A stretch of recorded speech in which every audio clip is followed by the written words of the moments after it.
बहुत बहुत स्वागत है आपका। और जैसा कि आप देख रहे हो यहाँ पर आज हमारे पास जो टॉपिक है that is the polarization. Polarization क्या होता है, और ये पोलराइजेशन का टॉपिक ये ऑप्टिक्स वाला पोलराइजेशन नहीं है बल्कि डाइलेक्ट्रिक पोलराइजेशन है। आप लोग जब इलेक्ट्रोमैग्नेटिक थ्योरी का चैप्टर पढ़ते हो तो इलेक्ट्रोमैग्नेटिक थ्योरी के अंदर ही डाइलेक्ट्रिक मटेरियल्स का भी डिस्कशन होता है।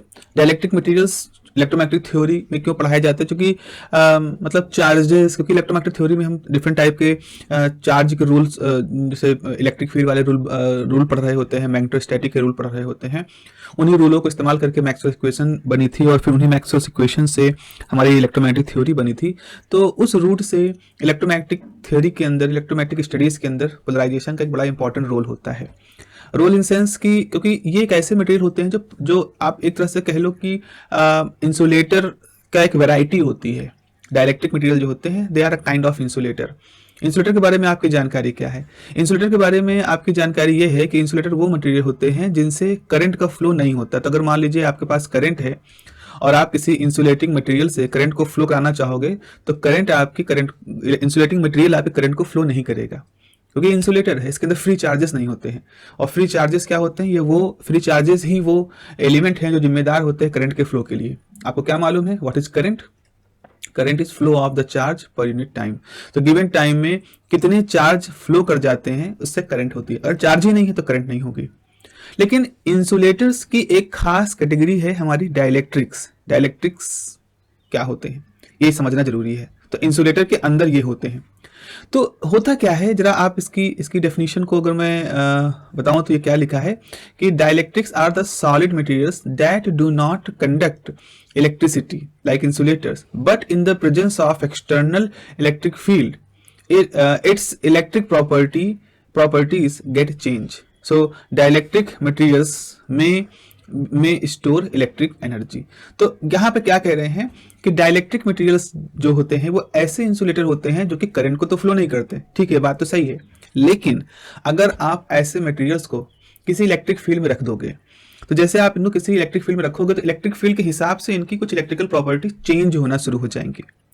तो करंट को तो फ्लो नहीं करेंगे लेकिन अपनी खुद की इलेक्ट्रिकल प्रॉपर्टी को ये चेंज करना शुरू कर देंगे। सवाल होता है ये कैसे होगा? मतलब करंट को नहीं फ्लो कर रहे हैं लेकिन आप कह रहे हो कि इलेक्ट्रिकल प्रॉपर्टी को चेंज करना शुरू कर दें। चलिए देखते हैं इसको।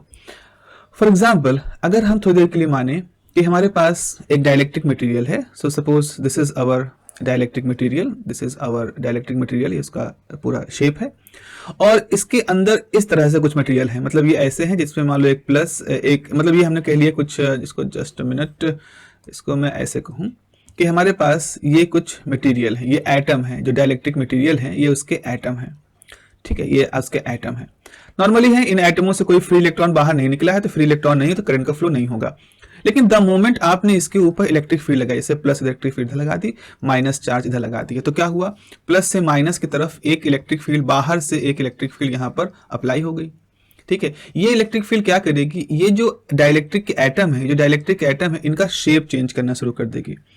तो इनका शेप कैसा हो जाएगा? जैसे मैं इसको थोड़ा सा ये इलिप्सॉइडल हो जाएगा, शेप ऐसा हो जाएगा और इसका भी एक अपना शेप ऐसे हो जाएगा। तो ये सारे जो मैंने सर्किल या 3 डायमेंशन में स्फीयर आप सोच सकते हैं, ये सब कैसे हो जाएंगे? ये सब अपने आप को इलिप्सॉइडल कर देंगे। यानी जैसे ही इलेक्ट्रिक फील्ड वहां पर अप्लाई होगी तो आपकी जो स्फेरिकल शेप के जो एटम थे ये अब डिस्टॉर्ट हो जाएंगे, विकृत हो जाएंगे। विकृत मतलब ये स्फेरिकल शेप से इलिप्सॉइडल शेप में आ जाएंगे। और इलिप्सॉइडल शेप भी ऐसा होगा कि अगर आपके पास इस तरह से माइनस प्लस चार्ज हैं तो जिस तरफ आपने प्लस चार्ज अप्लाई किया था उस तरफ इनका माइनस हो जाएगा, दूसरी तरफ इनका प्लस हो जाएगा।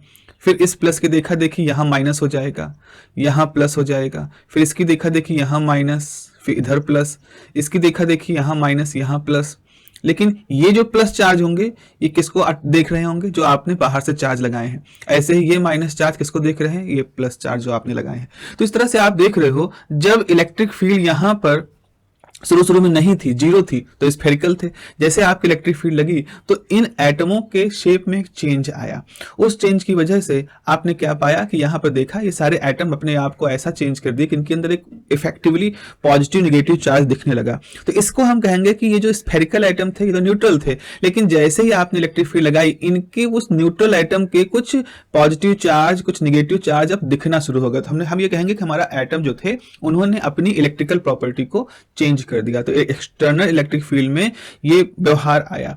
इस वजह से हम ऐसे मटेरियल्स को डाइलेक्ट्रिक कहते हैं, और ये परिभाषा में हम लोगों ने ये लिखा है कि ऐसे मटेरियल जो होते हैं वो अपनी डाइलेक्ट्रिक प्रॉपर्टी अपनी इलेक्ट्रिकल प्रॉपर्टीज को चेंज कर देते हैं। तो चलिए एक बार फिर से इसको देख लेते हैं। देखिए यहाँ पर ये चीज लिखा है कि dielectrics are solid materials that do not conduct electricity just like insulator, but in the presence of external electric field its electrical properties get change. तो गेट चेंज का क्या मतलब है वो मैंने आपको बताया कि गेट चेंज का ये मतलब होता है। ठीक है, आगे बढ़ते हैं। आगे बढ़ते हुए अब आप देखें टाइप ऑफ डाइलेक्ट्रिक, कितने तरह के डाइलेक्ट्रिक होते हैं। तो जो मॉलिक्यूल जिन मॉलिक्यूलों से मिलके आपके डाइलेक्ट्रिक बने हैं उन्हीं के आधार पर हम उनका क्लासिफिकेशन कहते हैं, और कोई तरीका नहीं। जैसे अ मॉलिक्यूल जो होता है, a molecule is a neutral system. ठीक है, एक मॉलिक्यूल में same positive charge negative charge होता है, न्यूट्रल सिस्टम होता है, where the algebraic sum of all the charges is always zero. मतलब जितने पॉजिटिव चार्ज उतने नेगेटिव चार्ज। एटम के अंदर क्या होता है, न्यूक्लियस के अंदर पॉजिटिव चार्ज होते हैं, मान लो 10 यूनिट पॉजिटिव चार्ज है, तो न्यूक्लियस के बाहर 10 यूनिट इलेक्ट्रॉन भी होंगे, यानी नेगेटिव चार्ज भी होंगे। तो नेचुरली जो आपका एटम होता है वो न्यूट्रल होता है। जब उसमें कोई इलेक्ट्रॉन एक्स्ट्रा आ जाता है या वहां से कोई इलेक्ट्रॉन बाहर चला जाता है तब वो आयन बनता है, चार्ज पॉजिटिव हो जाता है एटम का या नेगेटिव हो जाता है, बट इनहेरेंटली मूल रूप से वो एक न्यूट्रल स्थिति में रहता है। ठीक है, फिर क्या हुआ, the centre of mass of positive and negative charges overlap और कोइंसाइड्स और may separate from each other. So the molecules may further subdivided as the polar molecule और non-polar molecule। ये चीज बताए। चलिए इस चीज को भी हम यहाँ पर समझ लेते हैं, यहाँ पे क्या कहा जा रहा है। शुरू में क्या होता है कि जैसे मान लीजिए आपके पास एक एटम है, तो एटम के बीच में एक पॉजिटिव चार्ज होता है। एटम के चारों तरफ क्या होता है, इस तरह से बहुत सारी ऑर्बिट्स होती हैं, ये ऑर्बिट्स होती हैं, और इन ऑर्बिटों में आपके इलेक्ट्रॉन जो होते हैं वो चक्कर लगा रहे होते हैं। ठीक है, ये आपके इलेक्ट्रॉन्स हैं जो सर्किल छोटे छोटे बनाए जा रहे हैं, और इन ऑर्बिट में इलेक्ट्रॉन जो है वो चक्कर लगा रहे हैं। अच्छी बात है। फिर क्या हुआ, अब सवाल है कितने, तो अगर न्यूक्लियस के अंदर मान लो 10 प्रोटॉन हैं, 10 पॉजिटिव चार्ज हैं, तो बाहर भी 10 इलेक्ट्रॉन होंगे, तो आप कहोगे कि ये हमारा एटम न्यूट्रल है। इसको एक और समझने का तरीका है, मान लो ये जो सर्किल मैंने बनाया, ये सर्किल का एक सेंटर है, और ये सर्किल जितने पॉजिटिव चार्ज है उनके हिसाब से, मतलब इस सर्किल की जो रेडियस है वो क्या रिप्रेजेंट कर रही है कि वहां 10 यूनिट का चार्ज है, प्लस चार्ज है। तो अगर इलेक्ट्रॉन है तो उनके लिए भी इतना ही बड़ा सर्किल बनेगा। आपकी मान लो दूसरे कलर का सर्किल बना दे रहे हैं, इसका सेंटर, क्योंकि ये नेगेटिव चार्ज है तो इसका सेंटर आपका येलो है, इसका सेंटर व्हाइट था, और ये भी आपका 10 इलेक्ट्रॉन के नेगेटिव चार्ज के बराबर है। तो ये सेंटर है पॉजिटिव, ये सर्किल है पॉजिटिव चार्ज को रिप्रेजेंट कर रहा है, ये सर्किल नेगेटिव चार्ज को रिप्रेजेंट कर रहा है। जस्ट एक तरीका, एक दूसरा तरीका है एटम की न्यूट्रलिटी को समझाने का। अब देखो यहाँ पर, अगर आपका एटम न्यूट्रल है तो इसका मतलब है इन दोनों सर्किल को आप एक के ऊपर एक रख सकते हैं। तो आपने ऐसे किया, एक सर्किल ये रखा और उसके ऊपर आपने ये दूसरा सर्किल रख दिया, तो इन दोनों के सेंटर एक ही जगह पे होंगे, क्योंकि दोनों सर्किल की रेडियस बराबर है, दोनों के सेंटर एक होंगे। तो यही येलो सेंटर प्लस का भी होगा, यही येलो सेंटर माइनस का भी होगा। तो आप ये कहोगे कि जब एक एटम न्यूट्रल होता है तो उसमें centre of mass of positive charges जो कि ये है, and centre of mass of negative charges जो कि यहाँ एरोस दिखा रहे हैं, ये दोनों कोइंसाइड करते हैं।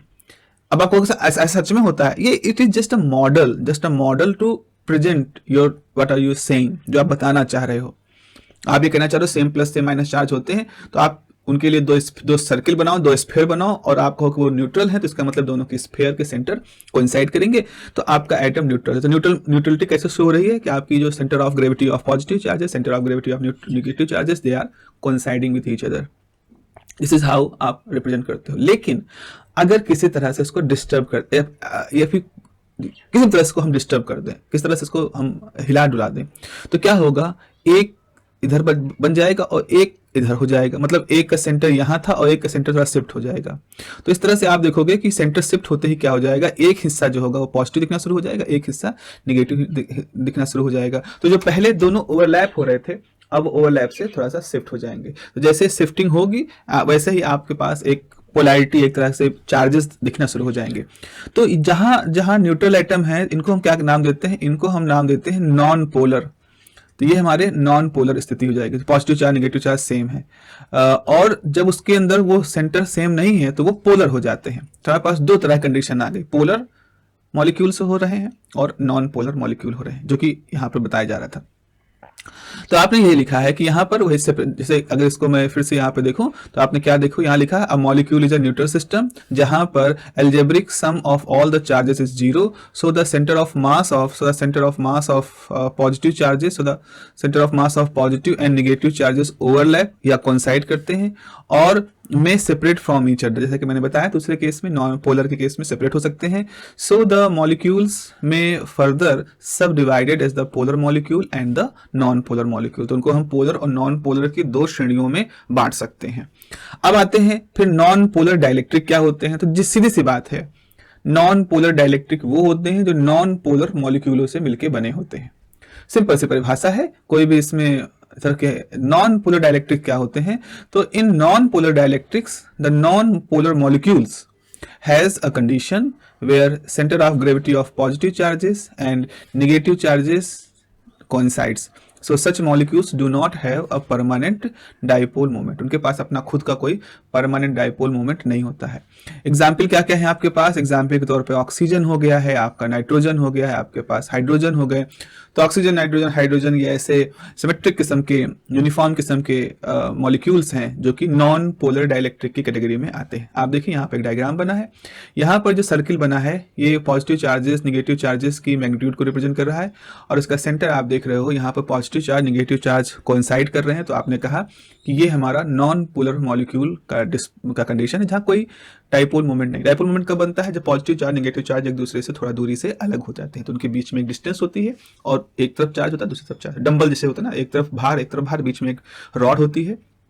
तो अगर उस तरह का डंबल शेप का स्ट्रक्चर है जहां दो चार्ज पॉजिटिव नेगेटिव अलग है, बीच में एक सेपरेशन है, उसको हम नॉन पोलर मॉलिक्यूल, उसको हम पोलर कहेंगे, लेकिन अदरवाइज ये नॉन पोलर है। पोलर मॉलिक्यूल की परिभाषा कैसे दी जाएगी, जैसे कि नॉन पोलर था उसी का उल्टा हो गया। तो पोलर मॉलिक्यूल जो डाइलेक्ट्रिक होते हैं उसमें क्या होता है, in polar dielectrics the molecules are such that the centre of gravity of positive charge is separated by the finite distance from the center of gravity of the negative charge। जैसे आप देख रहे हो यहाँ पर ये पॉजिटिव चार्ज की centre of gravity है, ये नेगेटिव चार्ज की सेंटर ऑफ ग्रेविटी है। तो पॉजिटिव नेगेटिव चार्ज की सेंटर ऑफ ग्रेविटी किसी डिस्टेंस डी हमने मान लिया है, उससे सेपरेट होता है। तो जब हम पॉजिटिव चार्ज नेगेटिव चार्ज की सेंटर ऑफ ग्रेविटी सेपरेट होती है तो यानी कि एक तरफ पॉजिटिव पोल दिखाई पड़ेगा, एक तरफ नेगेटिव पोल दिखाई पड़ेगा, तो इसको हम पोलर मॉलिक्यूल कहेंगे और पोलर मॉलिक्यूल से मिल करके ही हमारा पोलर डाइलेक्ट्रिक बनता है। तो यहाँ पर आपने लिखा है कि this gives a permanent dipole moment, this gives a permanent dipole moment to the molecule. इसकी वजह से मॉलिक्यूल के पास एक परमानेंट डाइपोल मोमेंट है, जैसे नाइट्रस ऑक्साइड हो गया, वाटर हो गया, HCl हो गया। ये सारे ऐसे एग्जाम्पल हैं जो कि पोलर मॉलिक्यूल, पोलर डाइलेक्ट्रिक को रिप्रेजेंट कर रहे हैं।